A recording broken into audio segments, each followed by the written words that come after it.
Hey, what's up guys, and welcome back to another Reddit Stories video, and today we're going to be getting into some true stories from Reddit.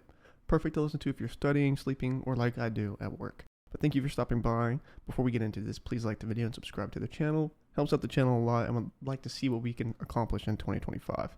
Anyways, let's get into true scary stories from Reddit. So about 9 years ago, my family and I were living in an extended stay hotel until we found a home to move into.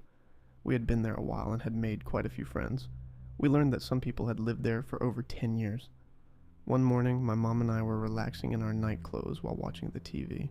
We heard quite a bit of commotion coming from the hallway, but ignored it because noise there was common. Around 10:45, someone knocked loudly on our door. They identified themselves as the police. My mom and I were taken aback. Every door had a peephole, so we cautiously looked through it, and sure enough, a handsome policeman stood in the hallway. We opened the door just a bit. He informed us that there was a situation happening in the hotel and that we would need to evacuate immediately. We told him we needed to get dressed and he urged us to hurry. We asked what was happening, but he wouldn't tell us any details. We quickly dressed, threw our everyday wigs on, grabbed our purses and headed out. Everyone was fleeing the hotel in groups, some people driving away. It was chaotic, and we were nervous and afraid. There were a lot of cops outside, many cop cars lined up. We asked others if they knew what was happening. We got different stories. Some said a possible bomb threat, while others said someone was holding someone hostage in one of the rooms. We all headed down the street to another hotel and stood outside as tactical units and news crews showed up to the scene. We were worried as the hours ticked on and nothing was changing. We had nowhere to go. We were getting hungry, and whatever was happening wasn't resolving itself. After hour 5 of standing outside, a nice hotel neighbor drove me to McDonald's around the corner for food while my mom contacted one of my cousins who was at work. After hour 7, my dad was back, and the situation was still unchanged, as many of us were still outside. Some people went to other hotels while others slept in their cars. We weren't allowed to go back in and retrieve any of our needed items. My cousin left work and picked us up. She took us shopping for overnight supplies, and we slept over at her house. We found out later through the news that a young man and woman with outstanding warrants for robbery and drug possession had been taken into custody after a 12-hour standoff with police. Apparently, they had barricaded themselves in their room and refused to come out for 12 hours. They said when they finally coaxed them out, they came out peacefully. That's great and all, but they scared the crap out of the rest of us and inconvenienced everyone greatly. One man had just went grocery shopping, and all of his food spoiled because he couldn't put it away in the fridge. Some people didn't have family to stay with or a car or money for another hotel. They were just stuck waiting the 12 hours. Another man needed to get to work and was taken there via police car. That was a crazy and scary situation because we didn't know what was happening. I'm glad it all ended well, and I'm grateful for my hotel neighbors and cousin.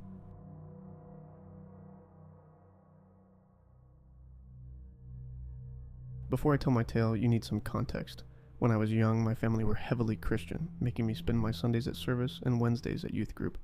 I'm not religious now, but those years instilled an awareness of the paranatural in me. As I grew up, I became more independent and rebellious, leading me to seek out forms of psychedelic spiritual enlightenment. It just so happened that I deemed that a priority over having a place to stay. As a young adult hooligan living in a small farm town in the middle of the Willamette Valley, there weren't a lot of opportunities for kids my age. You either partook in substances, worked in the wine industry, or got involved in the numerous cults around. It was about 10 p.m., and as my friend and I were bumming smokes from patrons behind the local bar, there were about 5 people, my friend and I excluded. We were all a tad bit tipsy, sharing tales and shooting the crap, when a man walked out that I had never seen before. He was about 5.5 feet tall with odd proportions, donning a burly mustache that did not fit his face. He wore a cowboy hat 2 sizes too big, a leather jacket over a plain white tank top, leather pants and boots to finish off his outfit. He kinda just stood there, trying to be a part of the group yet excluded through some metaphysical divide. After about 10 minutes of loitering, he started talking. He mentioned it was his birthday, and referred to himself as the birthday boy. On and on, he would only talk about how it was his birthday, that he needed a cigarette because it was his birthday, that someone should buy him a drink for his birthday. I'm pretty sure it was his birthday. 30 minutes passed, and the patrons slowly started filtering out until it was just the birthday boy, my friend, and I. He asked us if we knew where any abandoned buildings were, and if we could take him to one. I was already unnerved, but at this point my entire being was screaming at me to get away from him. Like a switch had flipped and I could feel some sort of evil intention radiating from him. I gave some sort of vague direction of a non-existent building and told him goodbye. He asked me if I would take him there and celebrate his birthday with him and that he had gifts for us. I told him no, as I needed to make it to a friend's house to go to sleep. He told me, and I quote, "I'll see you again, Noah," and gave a huge, inhuman grin. He then proceeded to sprint backwards for about 30 feet. Yes, backwards, spin around, and run in the direction I gave him. I looked at my friend and we both started running in the opposite direction, cutting through side streets and jumping a couple fences. We ended up making it to my friend's house and making it inside. About 20 minutes pass, we are chilling inside and smoking, and I hear someone singing, "Happy birthday to you." I peek out the window and it's the fucking birthday boy. I don't know how he found us, but he paced up and down the street for an hour or two, until he gave up and sprinted away. I never saw the birthday boy again, but I'll never forget his parting sound, click, clack, click, clack. The sound of cowboy boots furiously smacking the pavement. I don't know what the heck he was, but he was not human. To the birthday boy, let's not celebrate together. Ever.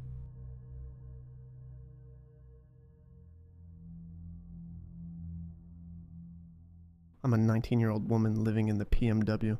A couple of months ago, I was looking for extra work because my hours at my regular job were shit. I'm quiet, anxious, and don't have any friends, so I turned to Craigslist. I knew the site could be sketchy, but I was desperate for side gigs, and I hadn't had any luck as someone with no skills and not willing to do sex work. One ad caught my attention.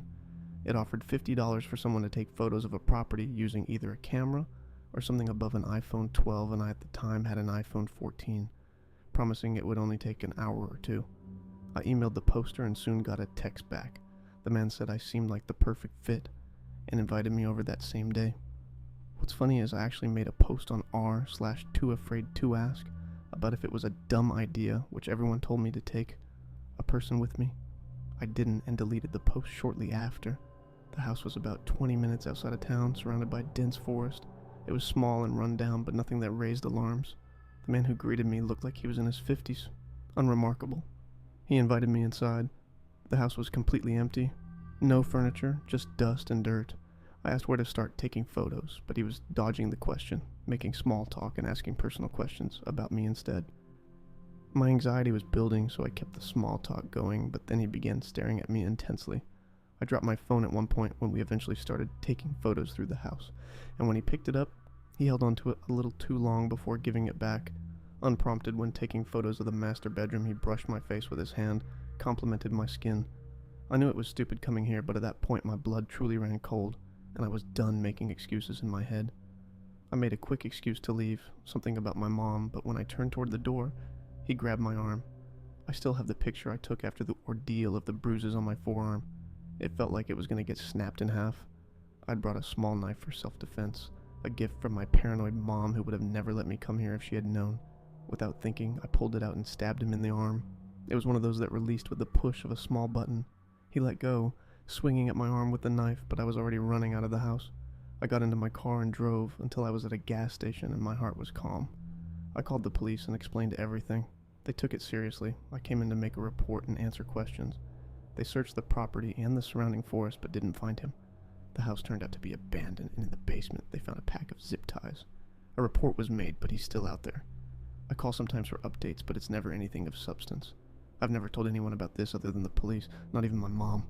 I know typing this I sound pretty unbothered, but that's the first time anything like that has ever happened to me, and I have trouble leaving my house most days. I decided to type this out on here as maybe a way of getting it off my chest as it plagues my thoughts constantly. To the man who lured me to that house, let's never meet again.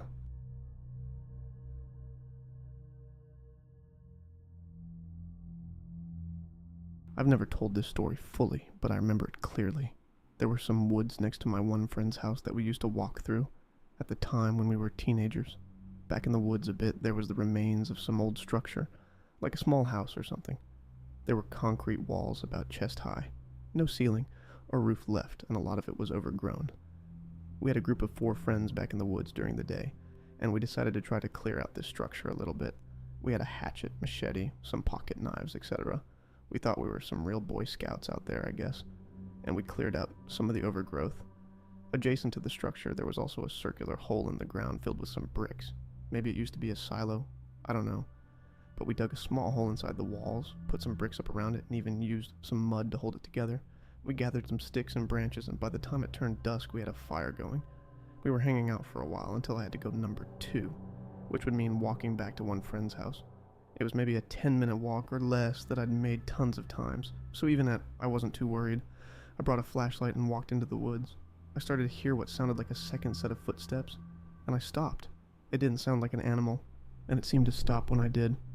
I got spooked and walked back towards the firelight where my friends were. I didn't want them to say anything, but they saw me and asked, "What are you doing coming back so soon?" I was inside the walls again and told them I think there's someone else in the woods. They thought I was messing with them, and I said no, really.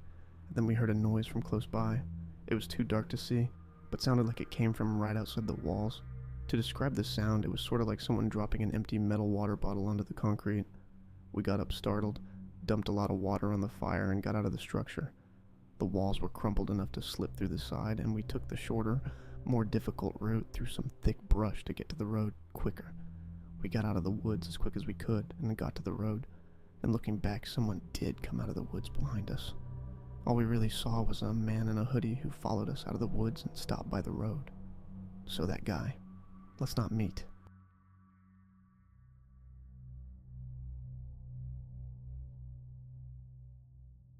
I live alone in a small college town, although I'm not a student or faculty member.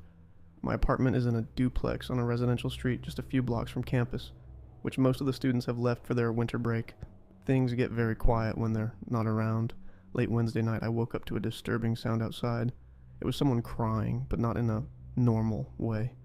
This was more like delirious wailing. The person didn't sound grief-stricken or panicked, and there were no cries for help.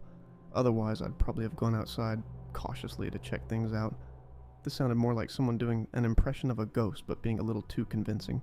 Over and over. Not a pleasant way to wake up. I got up and looked out the window, but didn't see anyone. I couldn't tell where the sound was coming from. After a few minutes, the wailing grew distant and things got quiet again. I went back to sleep, a little unsettled. Thursday night rolled around and I went to bed as usual, wondering if I'd hear anything again.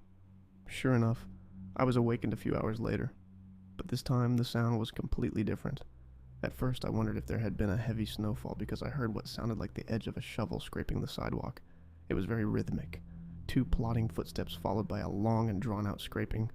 Thud, thud, scrape, thud, thud, scrape. I got up and looked out the window, where I saw no snow but a dense fog, and a woman across the street.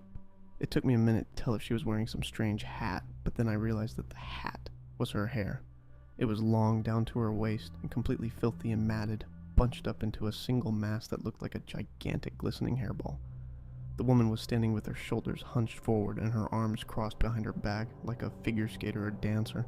She was doing an unusual sort of dance where she would take 2 heavy stomps and then glide as if she were on ice skates, but there was no ice.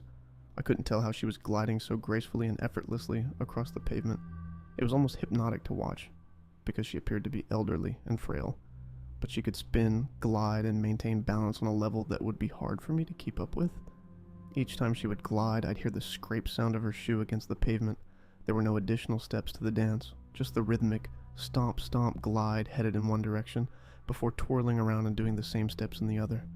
After a few minutes, she stopped and then stooped down like a runner at the starting line, dramatically leaned forward with her fingertips lightly touching the ground. She stayed that way for a good minute or two. It was a very unsettling thing to see in the shadows and fog. Then she slowly stood up, turned facing away from me, and got up on her very tiptoes with her long, skinny arms outstretched. Then she broke into that rapid tiptoeing motion that professional ballerinas do. In my mind, I heard that classic cartoon sound effect that plays when a character scampers away. Without a sound, she danced into the fog. I haven't seen or heard anything from her since.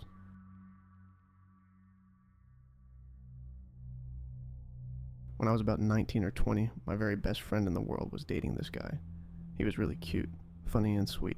I stayed with her at her apartment a lot, and he used to always come over and hang out. He lived with his great-grandmother, who was really super strict. Even though he was 18, she gave him a curfew, and if he was late, she would lock him out or call the law on him. So he always had to be home by at least like 10 p.m. Anyways, one night I was at her house, and we were drinking and playing cards and stuff. He came running through the door at like 9 p.m. saying he had gotten into a fight. We didn't think anything of it really because he wasn't exactly a golden boy, and it wasn't all that surprising. But after about 12 a.m. rolled around, we were all like, "Damn, your grandma's letting you stay out this late?" He ended up telling us that she was asleep and had locked him out. Again, we didn't think much of it. Happened all the time. Later on the next day, I ended up going home. My friend called me that night, crying her fucking eyes out, telling me to look on Jail Tracker. I got on there and looked, and underneath his mug shot it said, murder. I was literally shocked, like, WTF? Who the fuck did he murder? I was just there. Turns out when he came and busted through the door, he had just mangled his great-grandmother to death with a hammer. He sat there and drank with us, played cards with us, and acted like nothing had ever happened. After everyone had left, he ended up telling my friend what he had done. She acted like she was going to run off with him. She went in her room and acted like she was packing her bags up, snuck in the bathroom and called the police. It was really scary and traumatizing for all of us. For real. But especially her. Ended up getting sentenced to like 50 years or something like that. He tried to escape about 4 years after his sentencing, and they added even more time, so I doubt I will ever be seeing him again. And alright guys, that's going to wrap up today's video. Hope you enjoyed these stories as much as I did. Comment which one was your favorite and what you would like to see in the future. Anyways, thank you so much for watching to the end of the video. See you next time.